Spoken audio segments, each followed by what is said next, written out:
Welcome to the Undergraduate Field Experiences Research Network webinar series. My name is Kari O'Connell, and I'm PI of this Research Coordination Network project. And our webinar today, I'm super excited about the topic, is going to be about student recruitment and selection, the STEM Undergraduate Research Programs. And we'll get to hear from Dr. Erik Dutilly today. Before we give this over to Erik, I just have a couple things we want to show you. One, just a little bit about the Undergraduate Field Experiences Research Network, or UFERN, is funded through the National Science Foundation as a research coordination network. And the idea is that we are building a collaborative network that fosters effective graduate field experiences.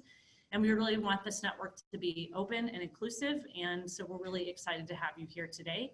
And we'll end our whole presentation with a couple of ways you all can get involved. So we've had a whole year of, several months of this webinar series, and this is going to be our last one for a while. We'll be taking a break over the summer, and we're thinking about potential topics for future webinars. So my awesome colleague, Kelly, is going to put in the chat window a Google form link that you all can access. There's 2 questions on there, and if you have any ideas for future topics for webinars, you can put that in there. And also, if you have any thoughts you're willing to share with us about what you're finding useful about today's webinar or any of the past webinars you've been to, you can let us know that way too. And then this is just a super brief look, and I'll show this again. All of our past webinars are archived on our website, so you can watch them at any time, and we'll be putting Erik's up as well, and just pretty soon here after the webinar. Let's see. So just to get us, before we hand it over to Erik, I just want to go over some logistics of the webinar. So all of you all are muted, and so you won't be able to communicate with us using your voice, but please use the chat button, resources or any ideas. And I believe Erik will be asking a couple of questions during the webinar. You can use the chat. There is a Q&A box, should be at the bottom of your screen, probably near the chat. You can enter questions into Q&A at any time. In general, we're going to keep the questions till the very end, and then I'll help facilitate all those with Erik. But if you have any clarification questions about Erik's presentation, like, oh, I don't understand that term, or something that will impede your, being able to understand the webinar, please put those in right away, and we'll let Erik know about those questions. And then just another reminder, we're recording the webinar and we'll post it online. So with that, I'm gonna introduce, our speaker for today, which clearly I did not update the slide. Sorry about that, Erik. It's not Allison Stokes, that was March, and you can still watch hers archived. We actually get to hear from Erik Dutilly, and just a little bit about Erik. He graduated from the University of Colorado Boulder School of Education with a PhD in education research, and he is the founder and president of the Western Institute for Education Evaluation and Consulting. And his professional interests include undergraduate research and internship programs, program evaluation, moral reasoning, psychological measurement, and adolescent development. So Erik, I'm gonna stop sharing my screen, and you should be able to share yours now. Great. How does that look? It looks great. Awesome. Well, it's an absolute pleasure to be here. I want to thank you all for giving me an opportunity to spend some time with you and explain a little bit about what I did for my dissertation research. And I'm delighted that it's of interest to so many people out there. Yeah, as they said, I'm a graduate from the University of Colorado Boulder from the School of Education. The School of Education is divided into a couple departments, and it was originally the educational psychology department that I applied to. It slowly transformed into human development and learning sciences, so I have a lot of influence from the human development side as well as the learning sciences. So that's part of it as well.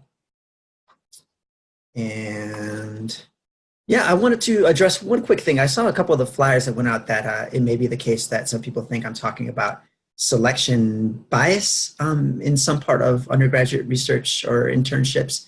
That's not exactly the case. I don't know a lot about the idea of like unconscious bias and how it infiltrates selection processes, although I'm sure it's very important. But I don't mean to disappoint, but we'll certainly be more or less on the topic of student selection and recruitment. I just won't be talking much about this idea of selection bias. What I'd like to do is, I guess before I even do that, my email address is up there. Feel free to fire me an email if you're interested in a PDF version of the slide with the speaker notes. I'm delighted to share that so that you can either keep up with if you have to check out early, or if you want to later on share it with somebody or reference something that you learned or something to that effect. Go ahead and take a second and write in where you're from, whether it be like an organization or institution, a geographical location, wherever you're coming in from.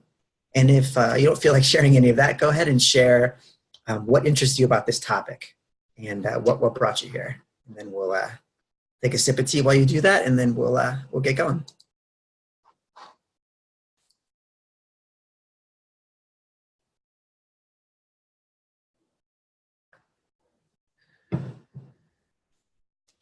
Wonderful. Again, so I want to thank everyone for this opportunity to be here. This is a little bit of the roadmap of where we're going to be going. I'll start with an introduction of myself, how I became interested in this topic. And then I'm going to move to what I think is like the importance of this topic, why it matters to people. Then we're going to discuss why it's a moral nerve center in the United States, why selection seems to attract so much attention across so many different ways that we investigate how people get selected for opportunities. And lastly, or I'm sorry, second to last, I'm going to I'm going to offer a defense of the broadening participation in undergraduate research. So the selection of students from underrepresented groups. I'm going to offer something what I think is slightly unique at the end of the day with my dissertation. And the final step is going to be talk about an empirical study of selection at one government laboratory that was part of my dissertation research. And then I finally end with one slide about some practical practitioner recommendations that come out of my work. So here we go. First, thank you very much to Dr. Carrie O'Connell, Kelly Hoke for inviting me. This has been amazing. Dr. Sandra Larson also, who was on my dissertation committee and is very well known in the field of undergraduate research. I want to thank her for endless patience working with me. Dr. Benjamin Kirshner, who is my advisor and dissertation chair. And last and not least, but all of you for attending the 8th webinar in the UFERN series. A little bit about me. I really enjoy rock climbing. It's one of my favorite activities. I live in Boulder, Colorado, so kind of says it all in some ways for outdoor experience. I love to cook as well. And last thing I'll share with you is that I love to spend time with family, especially when I can bring them to beautiful places like Aspen, Colorado in the fall time with my cousin who never really mountain biked before and had quite an experience. The early seeds of my interests in undergraduate research. I've always been interested in the natural world and in natural science. But after my first year in college, I switched from what I thought I wanted to be an economics major. I switched to physical geography because I really got attracted to learning about weather and how it informed the natural landscape. So I was really interested in geomorphology, just like completely captured my attention. So diving a little bit deeper into explaining the natural world was something I was just like automatically riveted by. Another interesting experience in my early year was the final year of college at the University of Wisconsin-Madison. I won a summer-long undergraduate research award with a professor to study something called Bosque Protector in Ecuador. It's kind of a conservation unit that is both mixed private, public, and sometimes public-private. And it was kind of like one of these kind of off-the-beat, kind of national park-esque kind of ideas. And we didn't really know much about it. And I gotta say, it was just shy of a total natural disaster, as I had very little formal guidance and only a faint idea of how to do field work and basically zero research experience. Looking back, I'm kind of surprised that I got anything done, but it definitely was my first introduction into undergraduate research as a participant. And lastly, while I was getting my PhD at CU Boulder, I came across a program evaluation job offer for the summer. The job was to do an evaluation with a small-scale science, technology, engineering, and mathematics internship at an important government laboratory here in the Western United States. I completed a first and second year program evaluation of the internship, and this project kind of brought together all three of my passions. The idea of human development and learning, so students were learning in these environments, like what were they doing, how were they learning, what changes happened. The idea of natural sciences, so like the idea of studying the natural world, which is what this laboratory did. And then finally, approaching these two things from a social science research method, having a sense of how I can contribute using science, social science methodology to understanding of the social science aspects of natural science research. And unfortunately, we've just finished the most interesting part of the presentation, and we have about 35 minutes to go, so I'm just kidding. My talk today is on my dissertation research. If I had to distill my entire research project into one simple question, it would be this one. How should we and how do we recruit and select students for scarce and valuable STEM learning and training opportunities? That would be the big question. And I want to begin to explore this by showing why it's important, even though it's been a largely overlooked question within the research. So one underappreciated fact about many undergraduate research programs and internships is just how fiercely competitive. In this slide, I want to compare the acceptance rates of elite universities with two examples of undergraduate research programs that I've had an opportunity to participate in our research. I want you to take a second and guess what you think the acceptance rate is for Harvard, Stanford, or Caltech, those three universities. So Harvard, Stanford, and Caltech. And I want you to think about how those acceptance rates might compare to undergraduate research programs. And go ahead and use the chat. See if you can fire out like an average percent, do you think, across Harvard, Stanford, and Caltech. Just give it sort of a ballpark. Don't Google it because that's definitely cheating. I mean, if you think about it for a second, could it be possible that these two types of programs or these two types of admissions systems are comparable? I mean, it seems counterintuitive that it could be that. I'll give you a second to do that.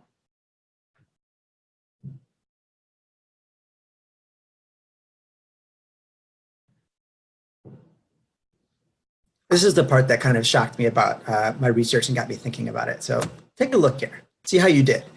On the left side, we've got Harvard University at about 5% admissions rate, Stanford at, boy, just a little bit more, slightly more competitive, but right in the same ballpark, and Caltech. These are all heavy hitting universities, and these are undergraduate admissions. So on the right side here, my first and second year dissertation site, in the first year, it was about a 9% acceptance rate, and then it was a 6.5% acceptance rate for the second year. And the first year was like, they were just kind of like getting it together. So it was like through all these informal networks and the best they could do to advertise, they still managed to get a 9% acceptance rate, which is really competitive. In another study of the RU, the Research Experiences for Undergraduates, which is an NSF program, just looking at the biosciences RU programs, this researcher did a pretty comprehensive study there, and it was about 6.7% acceptance rate in 2008, and that dropped to 5.9% the following year. And in fact, the trend went down from the for the first of 4 years that they studied all the way through this. So for those who lend themselves to economic analysis, it's very tempting to think that these are highly competitive programs, and the competition also has some kind of causal effect associated with how students are chosen. These are pretty intense competitions for admissions, I think.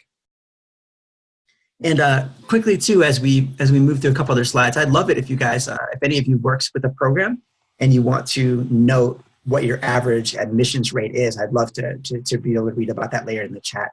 So go ahead and throw it out. And even if you have some sort of secondary knowledge, that'd be great. This isn't a formal study at all. I'd love to get a sense of what you think or what you found have been admissions rates for some of the programs that you work with. The second argument for why I think this topic matters is that there's a moral political nature involved here. So last year, Harvard was taken to court over its affirmative action policies in an attempt to provide evidence that it was not discriminating, particularly against Asian and Asian American students. This is just one of a dozen different types of major court cases that have been brought up. This is a really charged topic, like how we choose people, if we discriminate in favor of people based on race or gender, and if that's okay. So here we go. On the one hand, it's already like affirmative action is already like a really kind of hot topic. On the other hand, we have this idea of broadening participation, which is roughly analogous to affirmative action, but practice within the sciences in terms of how we want to see the workforce. And the National Science Foundation and the NIH have been calling for this for at least a few decades. And I think that there's enough commonalities between the two of them that it is not impossible that it's going to attract, I don't think the same degree of attention as undergraduate admissions have, but but within the private spheres in which they operate and the smaller scale it operates, I think people could raise some of the same questions about how students should be selected, especially given the competitive nature of the programs. Lastly, there is a really important empirical question that has been raised in the literature around how, like, what the benefits of informal outdoor education, internships, research projects, like what they do for students. And one of the big outcomes and measures has been attendance at graduate schools. So the claim, as I understand it, is basically this: participation in undergraduate research programs, internships, and other types of programs that are similar in nature causes students to want to attend grad students. This is one of the major sort of rallying calls for why we would fund these programs in the first place. Interestingly enough, this comes from an evaluation study of the first 3 years of the National Science Foundation's REU program. What we're seeing here is that we're looking at degree aspiration for the students, and then the 3 columns are the first year, the second year, and the third year. So it's a 3-year evaluation. What we're seeing here is we're seeing that, like, in the PhD level, so if you look kind of at the third row, where you see the PhD is that prior to their experience in the REU, 48% of the participants, I'm looking at the first year, 48% of the participants were already interested in getting a PhD, and that shifted to 58% after the REU. That means about 10% of the participants who were not already kind of convinced they wanted to go into a PhD route became convinced afterwards. Well, and I understand that it seems like a big jump, but if you look at the 48%, that means a large portion of these students are already coming into these programs with interest. And this has been a point of contention with the literature as well. And how I understand this is linked to selection is that people are selecting students that have already a predisposition to want to go on to do research projects.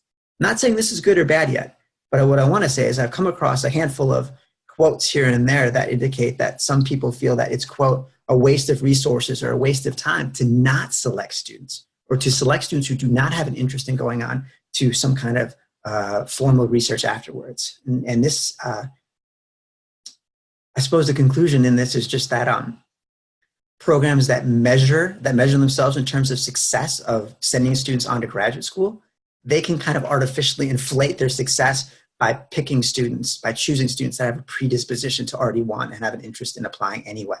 This is a very interesting finding, I think. And this is what got me started on the path to thinking that recruitment and selection was something that was really overlooked, as opposed to something that was looked at and then dropped because there was nothing interesting going on there. So this slide is just a quick summary. And of course, the third one is the one I just talked about in terms of if you use interest in graduate school as an outcome variable for when you measure or look at program success, and you don't control for their prior interests, I think you can end up with an inflated program success, so to speak, or effect. Lastly, before I get into some of the meat of the presentation here, I want to distinguish, or do my best to distinguish, between this idea of an internship and this idea of undergraduate research. I've been sort of lumping them together, and I do think there's a lot of commonalities for the most part. I personally studied an internship, but it used a lot of undergraduate research information and program models to model its efforts. So there's some overlap in terms of programming. A couple of things I think they have in common. There's almost always some kind of a research component. A lot of these programs will go for a semester, perhaps a year. Very common that they last over the summer for anywhere from 8 to 12 weeks, I would say. They're very likely to have mentors, and it could be 1, 2, 3, like a small constellation of mentors. Very likely to end it with some kind of like capstone project, which is usually submitting a paper based on the research, or a poster session. And the work life will reflect the environment in which it is. So the university ones will look like university ones, and the ones in research laboratories will look like research laboratories. If we get into some of the differences here, the internships, the ones I studied, for instance, will probably take place a little bit more in industry and like government laboratories. There's going to be a little bit more of a focus on pragmatic issues related to work. So it's going to be like, how do we integrate these students into the workflow of what's going on here, as opposed to, say, original research. And then it's probably more common for fields like engineering and computer science, where like the technical research ends up not being a huge component of what most people end up going on to do. And then on the other hand, with the undergraduate research, I think a really strong defining feature there is going to be like a focus on the discovery of something original, some unique contribution. So kind of like a micro version of what you understand like research to be, like unique, interesting, conceptual breakthroughs, new findings, new angles on things. That's going to be more of a focus there, as opposed to, say, producing something that will help the workflow. We've survived and made it to part 2, so I want to lay out a little bit of how I understand recruitment and selection before we get into the empirical work here. So I'm going to use a little bit of the metaphor of what is the STEM pipeline regarding the undergraduate research. So roughly speaking, recruitment is the process of advertising and seeking to fill an applicant pool with qualified and interested candidates, while selection, on the other hand, is the process of whittling down the applicant pool to the minimal number of finalists to fill the position.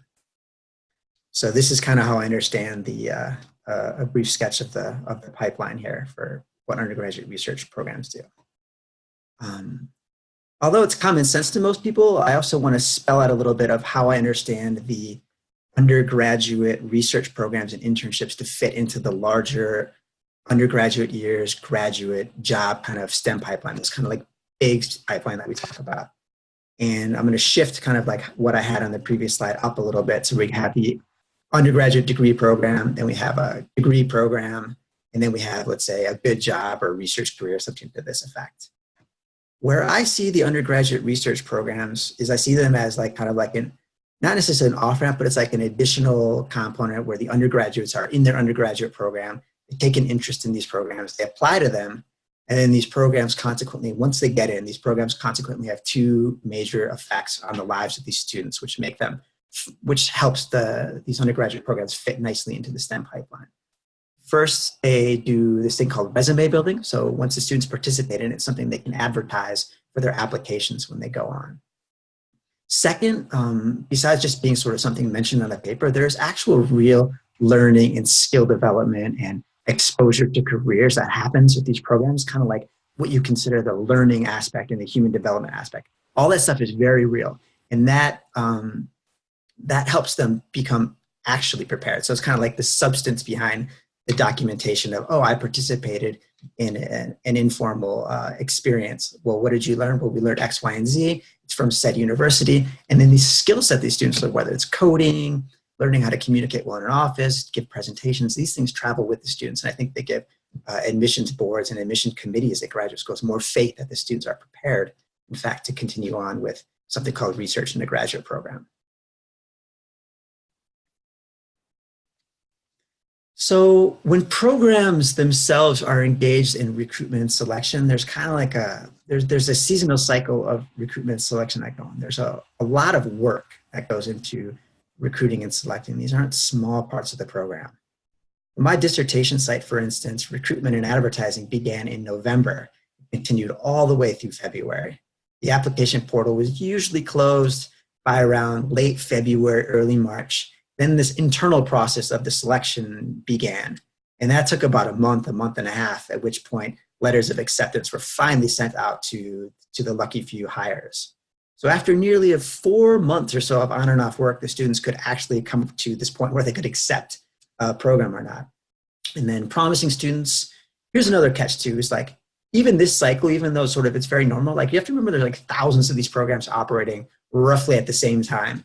So the students themselves had a degree of autonomy in selecting. So like, why that matters is that promising students could be snatched up by other high quality programs and internships. Many students would apply for multiple opportunities in the hopes that they could choose the best one, or frankly, just get into one or two, as it were. But what's important to know here is that as the cycle goes on, we're looking at the program side of the things. There's also a student side of the thing where they're like doing their resume, getting recommendations, dumping all these things into it, getting multiple acceptance letters, and sorting through them. So there's at least 2 parts that are going on to the selection process. And I don't want it to just think like the programs themselves are the only ones doing work here. The students are doing a lot of work as well. Part 3, so student recruitment. One of my dissertation studies focused very closely on just recruitment strategies, just looking at recruitment strategies. Until I went into this study, until I did this study, I found like the idea of what our recruitment strategies to be like scattered throughout the entire literature. No one had really looked at what was going on in a systematic way. And I did my best by using the RU, the Research Experiences for Undergraduates Program funding stream, so to speak, as a way to use a case study to be like, okay, well, how many of these strategies exist and where are they and how common, how frequent are they? So I'm going to share what are some of the primary findings here before we then step into what I think is the more interesting part, which is the selection. So the RU program, or the Research Experiences for Undergraduates Program, it's not really a single program per se.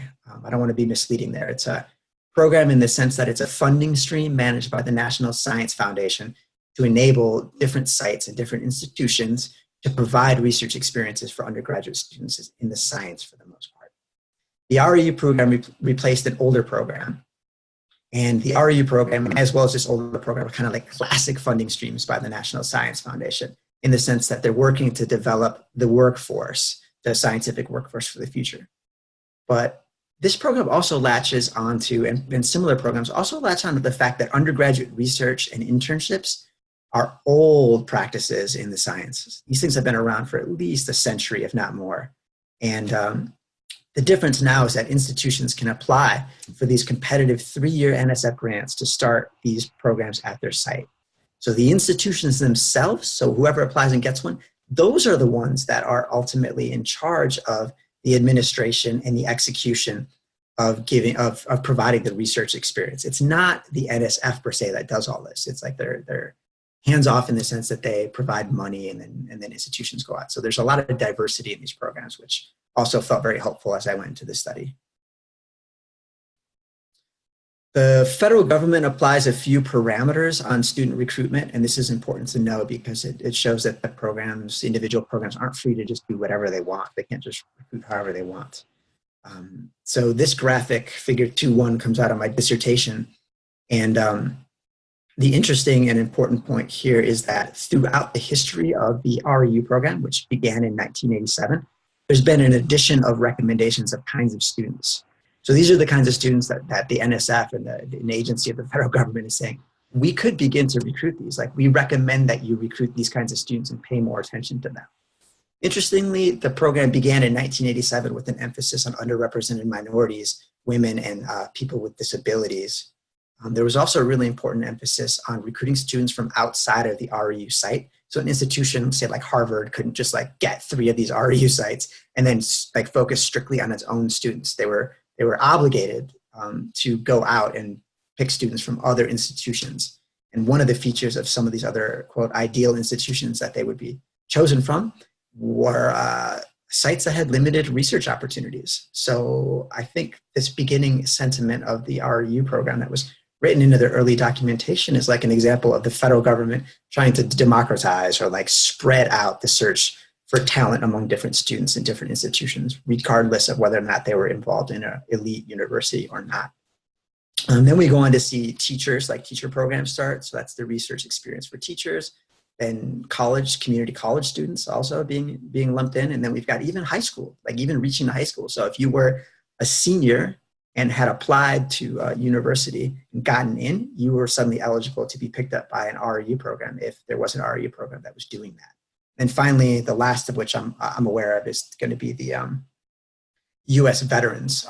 So U.S. veterans being selected for these programs, which is also very interesting. So we see kind of an expansion of the interest in different demographic groups over time. So what I looked at then is I looked at these RU award abstracts, or these like paragraphs that are written about, that describe an entire program, and they're readily available. I looked at thousands of these. Of the 30 years that the RU program operated, I selected about 11 of them for specific research reasons, which doesn't matter right now.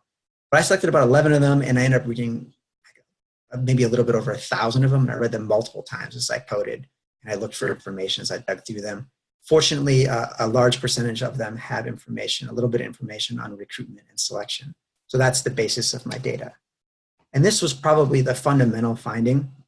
This is the thing. So after all that labor, reading thousands of these and coding them and kind of going nuts in an Excel spreadsheet, what did I find? Well, looking across all the abstracts, irrespective of year, I found this taxonomy and this hierarchy as it goes from left to right. You see that on the left side here, about 40% of the abstracts that I looked at mentioned recruiting from minority serving institutions, which was followed by 27 of them talking about using university partnerships and relationships that already pre-existed. Then we would move on to broadening participation organization, traditional methods like flyers and websites, these things. Then university diversity programs, personal and professional contacts, campus visits, and professional conferences. So there's quite a range of different kind of approaches that, that these programs have proposed using to recruit students. And to my knowledge, this is probably one of the most systematically organized. Not that it has everything. I'm not going to be so bold as to say that, but this is one of the most systematically organized attempts to look at recruitment in the research experiences for undergraduates, but also across almost all of these types of programs. They just haven't been consolidated in the way that would be nice for me to have found in the beginning of my research. So yeah, as a way to chat a little bit with you guys, I would be really interested if there are any additional recruitment strategies that you have used or you have heard about that is not mentioned here. So go ahead and drop that into the chat box. I would be really interested to hear what else is out there, because I doubt I capture all of them. This is just one pretty large scale program, but nonetheless, it's just one program that I looked at. I didn't, no one can check everything. So take a second, drop in a recruitment strategy, and feel free to, mention if you thought it was highly effective or whatever, but I would love to learn a little bit more about that.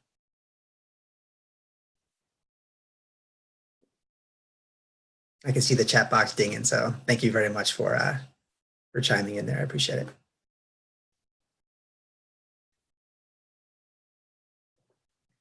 I will definitely look at these comments afterwards, so don't think that your efforts are wasted. All right. So now we're going to move on to selection, and we're going to start with selection in theory. The first half of my dissertation was just about understanding what are some of the moral problems and the moral positions that people use when they choose students. So now we're going to move from recruitment to selection, and I want to discuss why. So the question of why, the question of should, how should we choose students? And then I'm going to talk about the empirical aspect afterwards, which is how do students actually get chosen? What are some of the things on the table that, the criteria, things like this. And I want to first start by discussing some of the basic strategies that are used to select students and candidates in general, and what some of their underlying justifications are.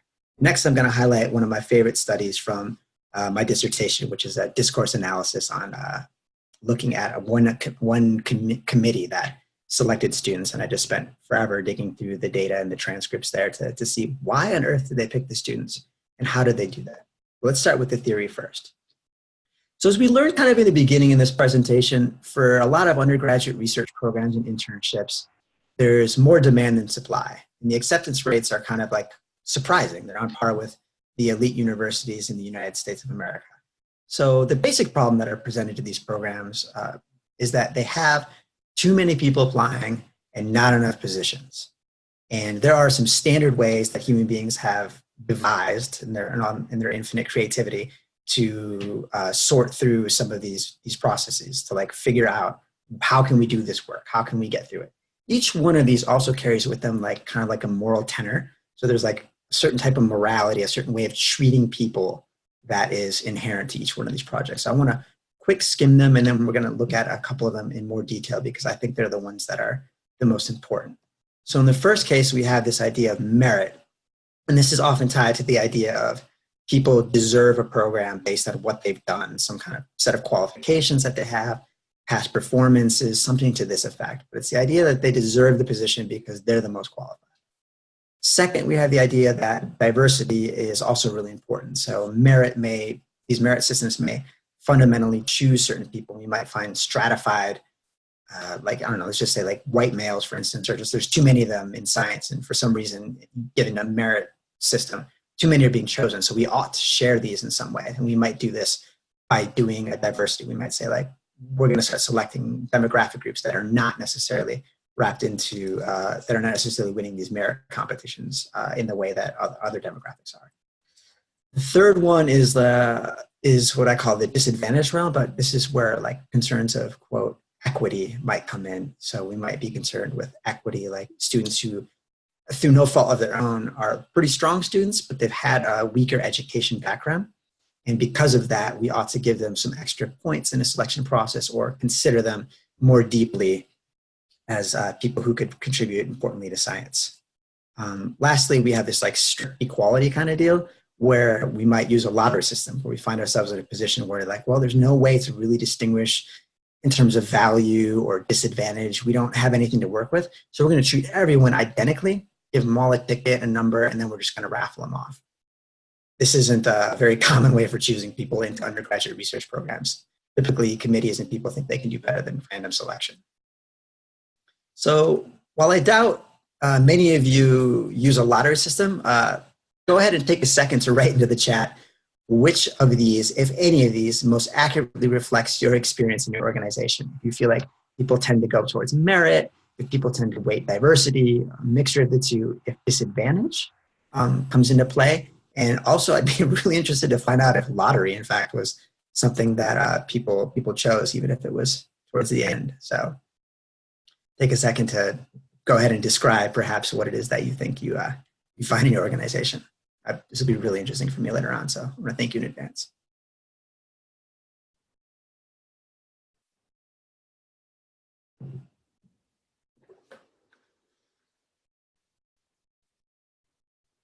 So to continue the discussion, in my experience, it's been that diversity and merit are the two that are commonly in tension with each other.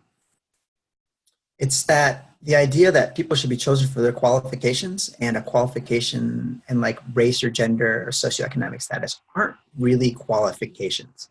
That seems to be the core of the tension. So I want to look a little bit at these two views in slightly more detail. On the left hand here, we have this idea of meritocracy. There's a couple features underneath it: qualifications, education, test scores, grade point averages. These are things that are commonly used to distinguish among students. This is part of the meritocratic view, so looking at the qualifications of a person. But on the other hand, there's been this broadening participation view that's been emerging in the last couple of decades, and it's been gaining more and more momentum and more people are interested in it. This is where the terms like underrepresentation become important, diversity of team members. We might even see people with social justice inclination that are thinking that, yeah, we need to compensate people for prior discrimination, like subjugating large populations of people, putting them in ghettos and giving them poor schools. Like, this is just not a good way. In order to break that cycle, we have to do something about it. And we might want to prefer to choose some of these students on those grounds. And then the idea that overrepresentation is a problem, and we ought to be sharing and more equally distributing the population across these different jobs. And that, frankly, there's a critique of the merit system, that there's biases in the merit system. Some of these tools don't work well, that they prefer certain people that are like accents. They're not really like merit prone per se. They're just kind of mistakes. So as noted before, the broadening participation position is endorsed pretty broadly by the National Science Foundation. The general idea is that demographic diversity, like race and gender, disability status, socioeconomic status, is a proxy for intellectual diversity. So this is where they kind of try and blend the two, so the merit and the diversity get blended. Different people have different experiences in life, and those experiences lead to people having different perspectives, and different perspectives are good for problem solving and identifying new research domains. Specifically, most of the broadening participation policies highlight the need for including people who come from socio-demographic groups that have not participated highly in science research. This is like what people might consider to be a pool of talented individuals in the United States that just haven't participated in science yet. But if they do, they promise to bring all kinds of different diversity and intellectual diversity to the problems that have been plaguing these fields, or perhaps give new angles to research. I'm sure many of you have seen this, but the idea of underrepresentation is kind of at the backbone of broadening participation. This is where people want to apply broadening participation policies. So if we follow in the two circles here, the left one is the national population in proportion, and then the right one is going to be a proportion of the scientific and engineering workforce. If we look at the lime green slice, which is the big piece on the right graph, then we see, like on the left side, that white men comprise about 30% or so of the population, but they have about 51% of the They occupy about 51% of the science and engineering positions in their workforce. This is a classic case of overrepresentation, and that in consequence makes it so that, or makes it more likely that other demographic groups are underrepresented. So there's less of them than you would predict based on their population. This is a pretty statistically robust finding across a lot of different domains, although it's shifting underneath us as we speak right now. There's a lot of women that are rising up in undergraduate and PhD programs in the biosciences and some of these, and outstripping men, in fact, at this point. But for the time being, there's still an old white male vanguard that's out there occupying some of these positions. So here it is in sort of graphic form. We have the idea that intellectual diversity will eventually lead to some kind of benefits within the science community. That's all fine and dandy. And white males, they're not necessarily excluded. I don't think many people say that. I think they're part of the equation. But this is what the broadening participation view looks a little bit more like. It looks like, let's get first generation, low income, let's get all these different views, and let's like pull from our demographic groups. And then let's say that this is ultimately going to lead to more intellectual diversity.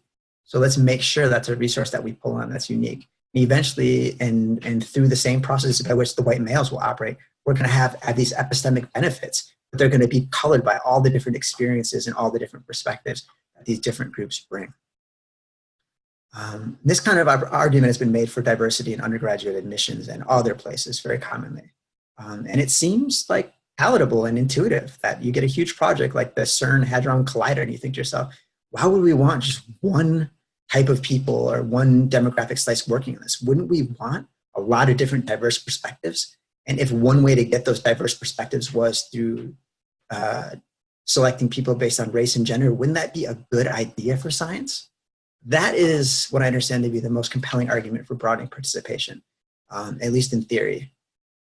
This is an example I'm going to share, but I'm actually going to skip it right now. But basically, it was a case of Carol Gilligan, who was a woman who looked into an otherwise male-dominated psychology at the time and was able to refute some of the major moral developmental theories at the time, and largely because she arrived at it from a feminist perspective. So her feminist perspective allowed her to break free from the thinking that was male-dominated at the time and provide psychology with a kind of a new, fresh way of thinking about things where women might reason morally differently than men. But it isn't that one is inferior to the other per se. It's just that they develop distinctly over time and have different concerns and interests based on who they are. So now, as I get to the last slide here, before we get into the practical stuff, I want to just formalize the small contribution I made to the field here. And I'm just going to read it out to you in the way that, that does me a little bit of justice here. So the idea is that undergraduate research programs are an investment in the future of science. If it is good for the scientific community to have diverse members, because it leads to diverse perspectives, then it is also good for developmental programs like undergraduate research programs to train these students so they're ready for this task. Students from underrepresented groups ought to be a portion of the participants in these groups because their unique perspectives and interests are likely to produce innovation in their fields later when they become professionals. Therefore, like STEM undergraduate research programs and internships, what they are is they're a real currency in the scientific field. People think these are very important and they'll select students based on having these experiences.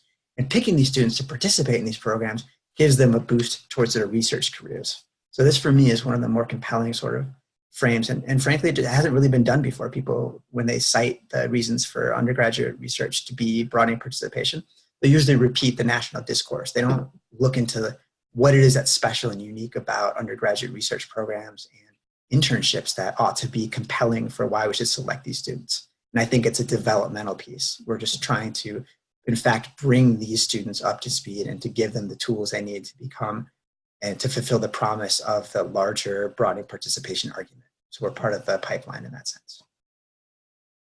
So the summary, I think I've gone through it pretty good here, so we'll skate over the summary here.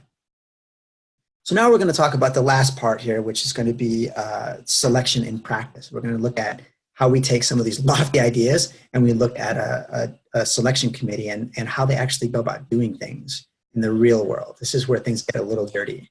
So we'll go back to this slide, which I split meritocracy and broadening participation pretty strongly there.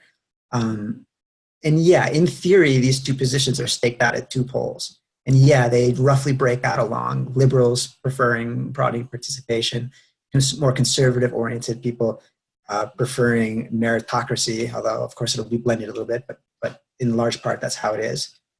But here's the thing, like in practice, people will flip between these two. They'll go back and forth between these two as they try and whittle down the candidate pool. So for instance, they'll start by cutting a whole bunch of candidates. Let's say there's 100 candidates. They'll start by cutting, say, 50 of these candidates who don't meet some minimum meritocratic standard, like GPA or coursework. Then if there's a tie, they might allow sort of diversity criterion to break the tie. Or conversely, there may be a program that only selects like first-generation college students, or it's only for African-American women, but they can't use the diversity criterion to get much further. So what they'll do is they'll start looking at meritocratic criteria and they'll say, like, okay, now that we have the pool the way we want it to be, we'll start to like pick people that are higher and lower in terms of certain qualifications. And those are the people that will ultimately gain access to this opportunity. So I came across this really interesting book, and I highly recommend it to you. It's a really interesting read. Dr. Posselt, I probably slaughtered her name, but wrote this great book on her observations of admissions into elite graduate schools. She observed across a whole bunch of different departments, from STEM fields into the humanities. She was ultimately interested in how diversity and merit were kind of used and bounced back and forth.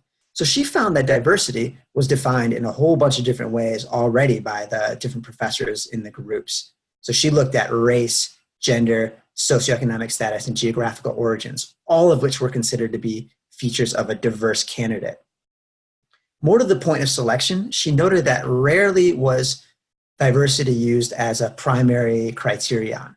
Rather, it was used to break ties among already highly qualified candidates as per some merit criteria. So students with high GPAs, great experience, those students, the tie break was diversity in some cases. And she noted some language that was among these professors that was highly reminiscent of the NSF's language, something called excellent in diversity. And this phrase denotes the idea that diverse students excellence in diversity is the notion that a student can be like ethnically or gender diverse relative to their department, but also be super strong academically. It's the idea that you can get both at the same time. So graduate admissions are one thing, but perhaps it is the case that undergraduate research programs behave differently. Maybe, but the evidence I've found shows that merit criteria are still highly valued in these programs. In a global program evaluation of the first 3 years of the REU program, Fortenberry reported that declared major, GPA, prior coursework, letters of recommendation were all really important in addition to diversity status. But all these other ones were strong merit criteria, and there's a lot of these different merit criteria. This report also found that the geosciences and the math and the physics tended to take diversity into account less than other programs. So as the picture gets complicated, we see like this idea of merit, diversity stats, they can blend a little bit. But there's also this notion of fit. People are interested in selecting students based on how they like would fit within an organization. This I noticed strongly. So when students express ideas like insider knowledge about a field or have experiences that really speak to like sort of the deep cultural experience, and they ultimately, the fit ultimately ends up being something important that they choose on. And as I'm running out of space, I'm going to skip ahead to the final finding here, which is worthwhile. Then I'll get to the questions here. Great. So the last thing I found in my discourse analysis study was this idea of need. And I think this idea of need is important for practitioners because need shows up exactly when people begin to perceive the undergraduate research program as like an education or developmental opportunity. It's like a gift to be given to students in order for them to benefit from them. It's not so much like what can we get from the person in our organization, but more what can we give to them. So ultimately in the study that I did, we had one of the students was picked very strongly based on merit. She had an incredible track record. Second off, another one of these students was picked based on need. The candidates had gotten around to reasoning that she would benefit enormously and it could really push her in a certain direction to be in a STEM career. So the idea of need, I think, is something that shows up perhaps uniquely within educational context, and it's something worth looking at. Great. So final slide here. I'll just do a couple quick recommendations here. I recommend that people use recruitment strategically. So the idea being there that you try and fill up your applicant pool with the people you want ultimately to be selected. The more of these kinds of people you can get into a recruitment pool or the applicant pool, the more likely they are to be chosen. Next, interview protocols and evaluation and rubrics, these kind of things, like put your values in those. Have like an area for diversity if you care about it. Have an area for disadvantage or socioeconomic disadvantage. Third, discuss merit, diversity, disadvantage, and need. Discuss those with the people who are on these selection committees. Get a sense of where people agree and disagree so that you have some kind of anchoring definitions for how these things can be used so that people aren't just coming with these ideas, all these different ideas about it and having like crossroads or interpretations that are at odds with each other.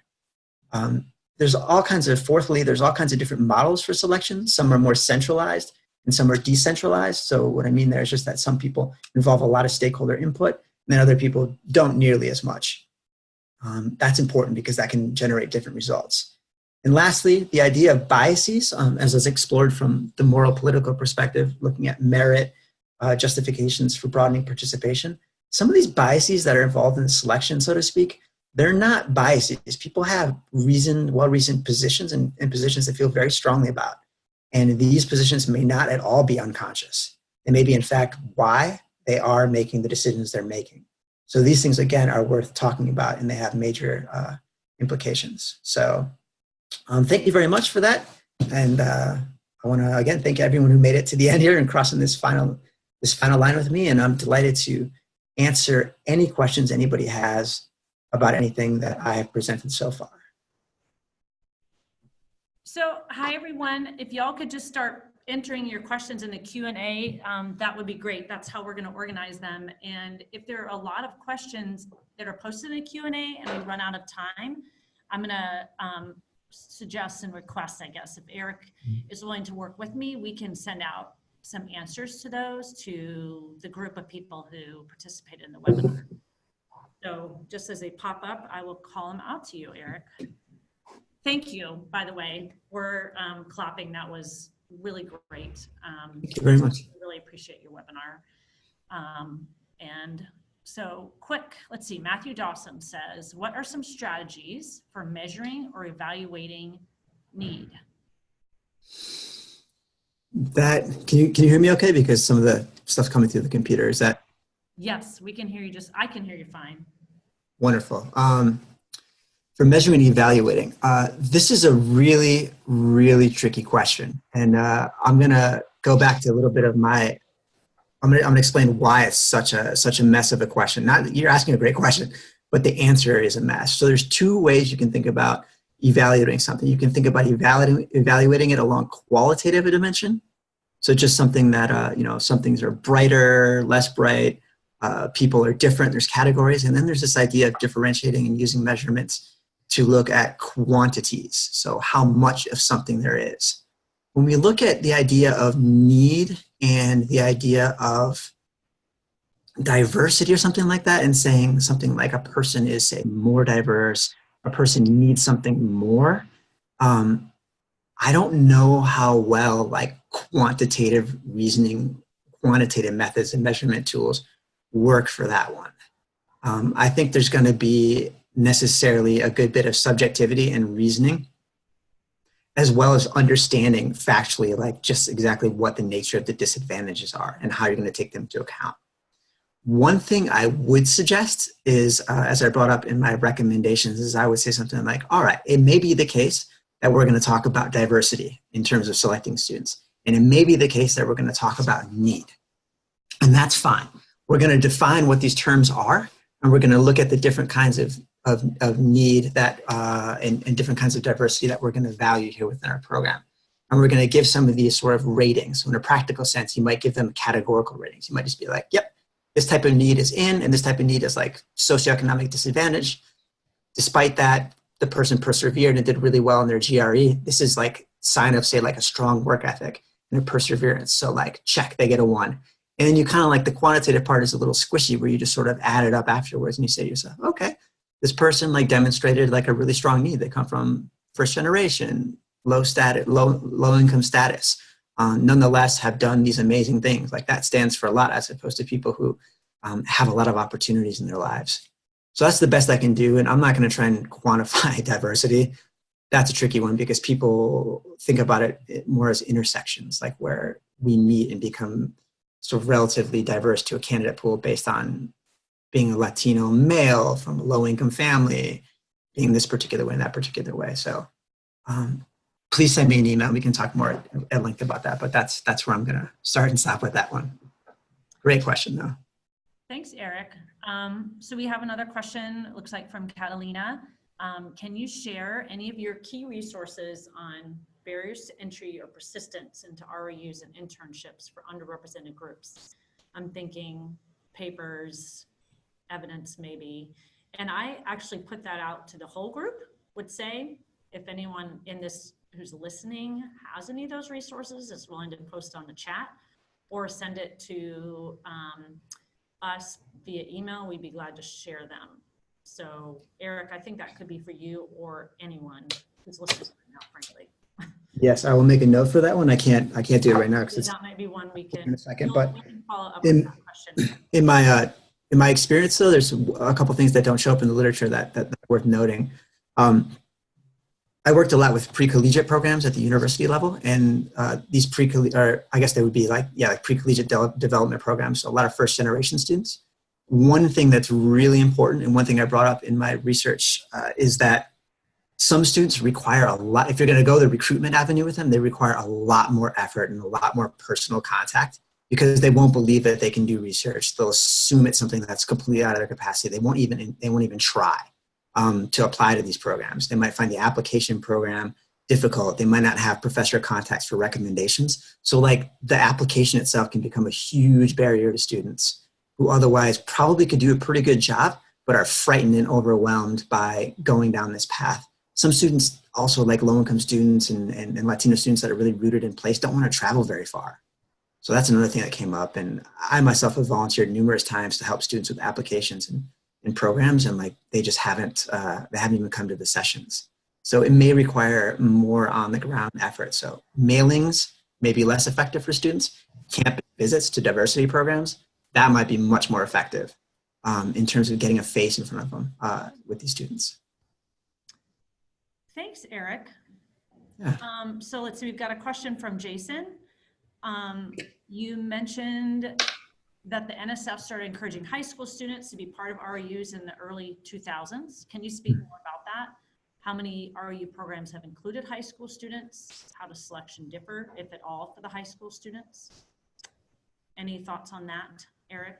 Yeah, that's great. So what I know more about than how many REU programs do this and how many got recruited, it ended up not being, I don't think, a very common strategy used by the REU program. I think the problem is that historically the REU program is a really, this might sound bad, but like REU programs maybe are a little bit elitist, like in the sense that they tend to select older students with high GPAs, some of whom already have had research experiences. These are really serious competitive programs. Kids get stipends, they get flown across the nation, they get a lot of things with the REU program. It is an incredible opportunity, a lot of status within the scientific community. So that's already like one big thing right there. But what I understand the addition of high school students to sort of be is that is to sort of counteract one of the justifications I brought in early, which are for why this is an important topic. They wanted to correct for, this is me putting words in their mouth, but I think they wanted to correct for the idea that programs were already going to begin to pick students that had already decided on their life path by junior year. So if you select students that are like junior, seniors, they kind of like have in college, they kind of already have an idea of where they're going. You might have more of an early influence and pull on students if you get them younger and younger and younger. And I think the youngest they're willing to roll the dice on is going to be high school students who already have an intention to go on to college. That's my general understanding, and that's my wild guess, so to speak, as to why high school students are permitted to be selected or being recommended to be selected into these programs. I seriously doubt it's a very popular approach. I think that a lot of people won't want to work with young students because of the lack of research knowledge and background methodology and how much teaching would be involved in a 10, 11, or 12-week program with them. But there could be programs that specialize in it. And I know other different kinds of programs do specialize, but with the REUs, I can't say with confidence. Thanks, Erik. So I want to share one last slide to wrap us up. First, I want to give, again, we can all applaud to ourselves. I know you can't hear Erik, but thank you so much. That was really great and interesting, and it inspired way more chat than we've seen from any of our webinars. So just a big thank you to you. I know there's still a couple questions that are still outstanding and some other resources that were shared. So we'll save all that and follow up. We have all of your email addresses. So watch for an email from us. It'll be a UFERN Gmail email likely. And then just as, let's see, stop others. Yeah. I'm going to share one last wrap up slide. If you, like I said, we will, here we go. I stopped sharing. Is that, we all good? Yes, we're all good. Oh, sorry. This is the one I meant to show. For those of you who will be at the Ecological Society of America meeting, we're going to be there. We'll be at the Organization of Biological Field Stations also in the fall. And like I said, we'll do some follow-up on this webinar to all of you who will have all your email addresses. So thanks again so much for joining us. And yeah, we hope you get involved in UFERN in some way in the future. Just send us an email with any questions or ideas as well. I think it's too late. In the end, we had some technical issues with our Google form, but if people have any ideas for future webinar topics, just send us a quick email and we'll save them that way. So thanks, everyone. Let's see. For those of you who are still actually on, I did want to say that we'll post both the webinar and Erik's slides on our website. So I know Erik offered that himself.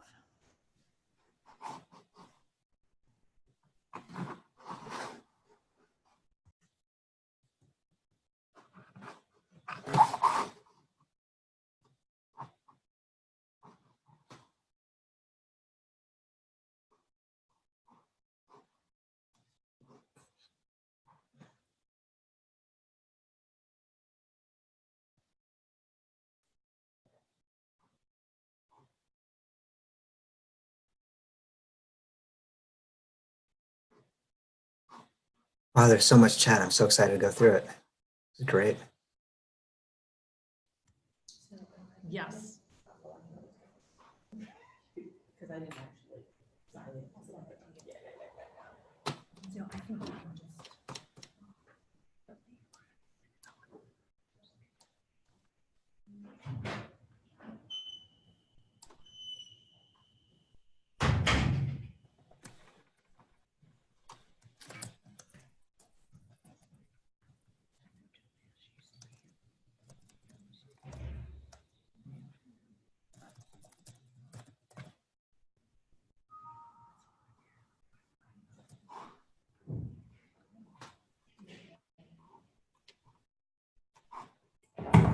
Oh my gosh, it's okay. It's okay. This is just scaring the ghosts over there. Sorry. We were actually physically removing all the other people besides Chris and Alan and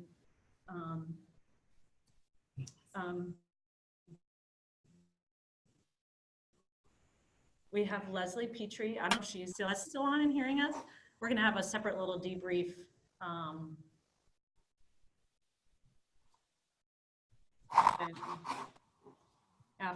And Alan and Chris, are you still there? Oh, you know what the challenge is, because we're a webinar, we can't see them or they can't talk. Right. Oh crap. I didn't think about that. Can they call in on